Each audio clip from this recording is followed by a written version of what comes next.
നിക്ഷേപകരുടെയും പണം തിരിച്ചു നൽകാൻ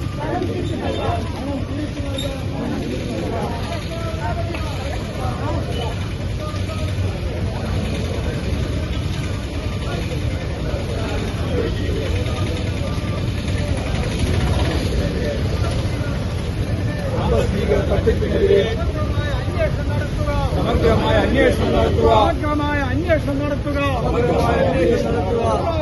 ഹാജിയുടെ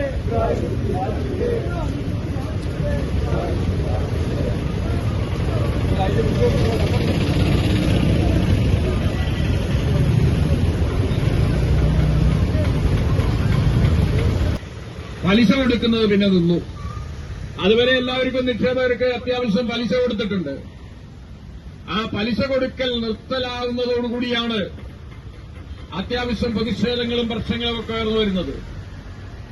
പിന്നീട് ലീഗും കോൺഗ്രസും ആർഎംപിയും ചേർന്ന ഒരു മുക്കൂട്ട് മുന്നണി വടകരയിലും പരിസര പ്രദേശങ്ങളിലുമുള്ള ആളുകളുടെ മുഴുവൻ പണവും സമാഹരിച്ചെടുത്ത് അവർ സാധാരണ ക്രെഡിറ്റ് സൊസൈറ്റികളായ സഹകരണ ബാങ്കുകളിലും മറ്റു ബാങ്കുകളിലും നിക്ഷേപിച്ചിട്ടുള്ള പണത്തെ പിൻവലിപ്പിച്ചുകൊണ്ടുവന്ന് ഇവിടെ നിക്ഷേപിച്ചു. വലിയ പലിശ വാഗ്ദാനം ചെയ്തുകൊണ്ട് നിക്ഷേപിച്ചിട്ടുള്ള തുക പിന്നീടുള്ള ഒരു ഘട്ടമെത്തിയപ്പോൾ പലിശയുമില്ല നിക്ഷേപവുമില്ലാത്ത നിലയിലേക്ക് മാറിയ ഒരു ഘട്ടത്തിലാണ് ഇബ്രാഹിം ഹാജി ഭരണത്തിലേക്ക് തന്നെ തീരുമാനമെടുത്തു പോകുന്നത്. ഞങ്ങളിവിടെ സൂചിപ്പിക്കുന്ന അതൊരു പ്രത്യേക പ്രശ്നമാണ്. ആ പ്രശ്നങ്ങൾ സത്യത്തിൽ നിക്ഷേപകരെ വഞ്ചിച്ച വിഷയം ലോകമറിഞ്ഞുകൊണ്ടുപോകുന്നതിന് പോലീസ് തയ്യാറായിട്ടില്ല. അതുകൊണ്ട് അദ്ദേഹത്തിന്റെ മരണത്തിന് നിയമത്തിന്റെ മുകളിൽ നടക്കുന്ന അന്വേഷണം അതെങ്ങനെ കൊണ്ടുവരണം, ഏത്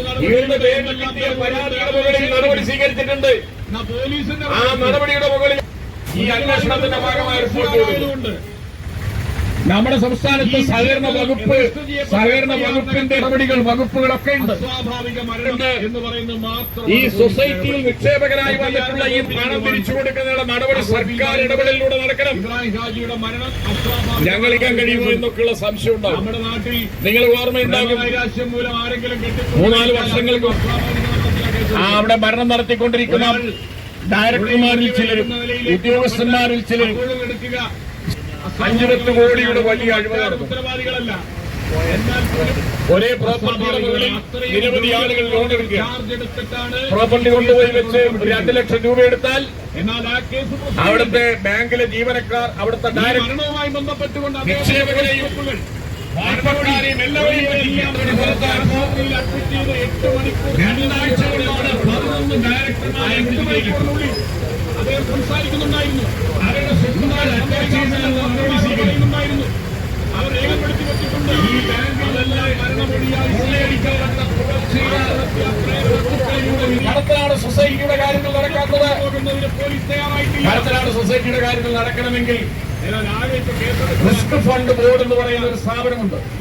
ഇപ്പോൾ നടക്കുന്ന അന്വേഷണം നേരത്തെ സഹകരണ വകുപ്പ് ഇവരുടെ പേരിൽ കിട്ടിയ പരാതിയുടെ മുകളിൽ നടപടി സ്വീകരിച്ചിട്ടുണ്ട്. ആ നടപടിയുടെ മുകളിലാണ് പോലീസ് ഇപ്പോൾ അന്വേഷണം നടത്തി അറസ്റ്റ് ചെയ്തത്.